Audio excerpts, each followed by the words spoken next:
मित्रों नमस्कार।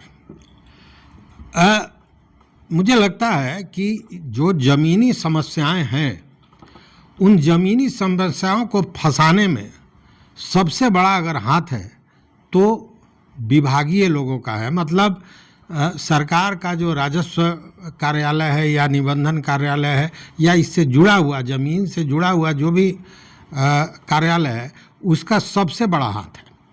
अब ये पूछा गया कि कैसे, तो देखिए पूरे बिहार में हर ज़िले में ज़मीन को लॉक कर दिया गया है। बहुत से लाखों की संख्या में ज़मीन है जिसको लॉक कर दिया गया है।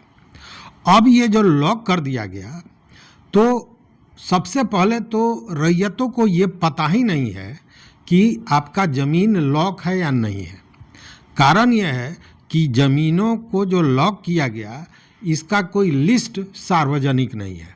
तो वैसी स्थिति में कैसे समझेंगे रैयत कि उनका ज़मीन लॉक है या नहीं है। यह तब उनको पता चलता है जब वो कोई ज़मीन खरीदने या बेचने जाते हैं, उस स्थिति में उनको जानकारी होती है कि उनका ज़मीन लॉक कर दिया गया। अब ज़रा आप सोचिए कि आप किसी काम के लिए, किसी व्यवस्था के लिए, बच्चे की पढ़ाई के लिए, बेटी की शादी के लिए आपके पास एक भूखंड है और आप चाहते हैं कि उसको बेचकर बिटिया की शादी करें, बेहतर ढंग से करें। अब आप जब रजिस्ट्री ऑफिस में सारा कागज़ बनवाने जाते हैं तो पता चलता है कि ये ज़मीन लॉक है। उस स्थिति में आपकी मानसिक स्थिति क्या होगी? पागल करने वाली जैसी बात है। इससे ज़्यादा क्या होगा? लोग पागल हो जाएंगे। और वही स्थिति अभी बनती जा रही है, बन रही है। हालांकि इसको लेकर राजस्व विभाग ने भी इन परेशानियों को समझा और समझने के बाद आपको याद होगा कि पिछले दिनों जो मंत्री हैं संजय सरावगी, उन्होंने और दीपक कुमार सिंह जो अपर मुख्य सचिव हैं, सचिव जय सिंह हैं, इन लोगों ने जब समीक्षा की तो देखा कि लॉक वाला जो मामला है इसमें जो काम में गति आनी चाहिए वो नहीं आ रही है। और उसका कारण यह है कि अनलॉक करने के लिए ज़मीनों को ये टोटल जो अधिकार दिया गया था, जो काम दिया गया था, वो दिया गया था DCLR को। और DCLR के मतलब कि अगर आपका ज़मीन लॉक है तो आप इसकी शिकायत DCLR को करेंगे, DCLR उसकी जांच करेंगे और DCLR के ही अदालत से उसको लॉक मुक्त किया जाएगा। तो ये स्थितियां बनती थी। लेकिन होता क्या था कि DCLR के यहाँ वो महीनों महीनों सालों सालों पड़ा रहता था और उस काम का निस्तारण नहीं होता था। जब समीक्षा में ये देखा गया तो मंत्री महोदय ने और सारे लोगों ने ये कहा कि नहीं, पूछा, सबसे पहले तो पूछा कि आखिर क्यों इतना विलम्ब हो रहा है, क्यों नहीं काम में तेज़ी आ रही है। तो वहाँ पे DCLR जो लोग थे उन लोगों का कहना है कि इसकी मूल प्रतियाँ हैं, इसके कागजात, इसके दस्तावेज तो राजस्व कार्यालय में होते हैं, मतलब CO के कार्यालय में होते हैं और CO के यहाँ से वो कागज़ हमें उपलब्ध नहीं हो पाती है, जिसके चलते हम जांच प्रक्रिया पूरी नहीं कर पाते हैं ढंग से। अब यह जो मामला आया कि राजस्व कार्यालय से उनको दस्तावेज नहीं मिलता है तो इस पर गहन विचार विमर्श के बाद अब इन चीज़ों को CO को दे दिया गया कि CO इस चीज़ को देखें और अगर ज़मीन लॉक है तो उसकी जांच करें और अगर वो सरकारी है तो बज़ाब्ते सरकारी खाते में जाएगा, अगर सरकारी नहीं है, रैयती है, किसी कारण से लॉक हो गया है तो उसको अनलॉक कर दिया जाए। अब ये CO को दिया गया है व्यवस्था, DCLR से ये ले लिया गया है। लेकिन फिर भी अगर देखें तो इसमें बहुत व्यवस्थित काम, जो गति आनी चाहिए वो नहीं आ रही है। उसके पीछे कई कारण हो सकते हैं। एक तो बीच में लगभग 23-24 दिन हड़ताल था राजस्व कर्मियों का और ऐसे मामलों में बिना राजस्व कर्मी के जांच के होगा नहीं, चूँकि शुरुआत वहीं से होती है। मैंने कहा भी था कि राजस्व विभाग के कार्यों को या भूमि संबंधी किसी विवाद को, किसी काम को करना है तो आप जानते हैं कि उसके रीढ़ की हड्डी ही कही जाती है राजस्व कर्मचारियों को। तो राजस्व कर्मचारी हड़ताल पर थे इसलिए काम आगे नहीं बढ़ रहा था, लेकिन अब वो भी आ गए हैं।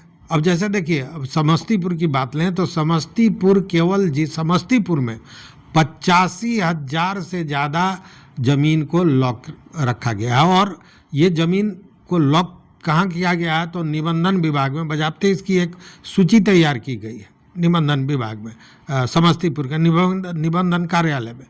अब आप जरा सोचिए कि अच्छा उसके विषय में लोग जान नहीं रहे हैं कि किसका ज़मीन लॉक है, चूँकि सूची सार्वजनिक नहीं है।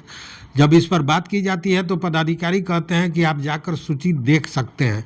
अब भाई जिसको पता हो कि है या नहीं है तब न जाके देखेगा कि सार्वजनिक तौर पर सारे लोग पहुंच जाएं वहाँ पे देखने, इसलिए यह भी बात जच नहीं रही है, पच नहीं रही है।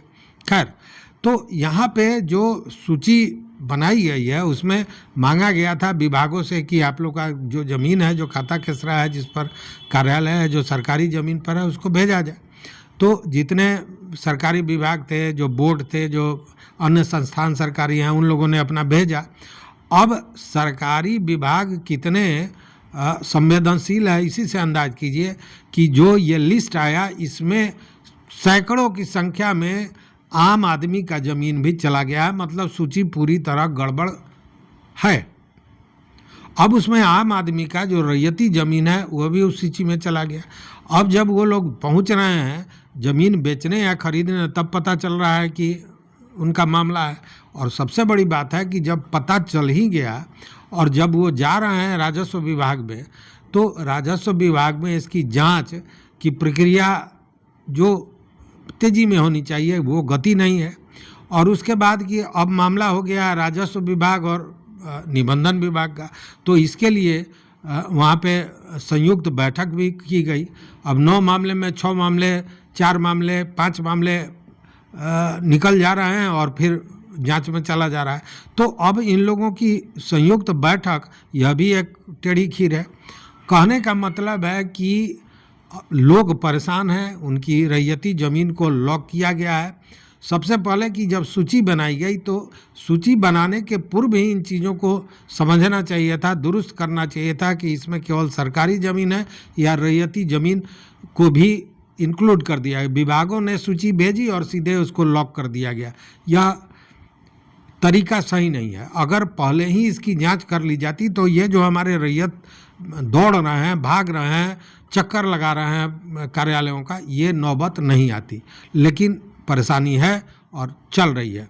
देखने वाली बात है कि इसको लेकर विभाग को भी सोचना चाहिए और विभाग को भी ये जो लॉक ज़मीन है इस पर अगर कोई शिकायत दर्ज करता है तो यथाशीघ्र जितना जल्दी हो इसकी भरपाई होनी चाहिए, मतलब इसका निस्तारण होना चाहिए। क्योंकि कोई भी ज़मीन बेचने जाता है तो मित्रों आप भी ज़मीन बेचे होंगे, हम भी ज़मीन बेचे हैं।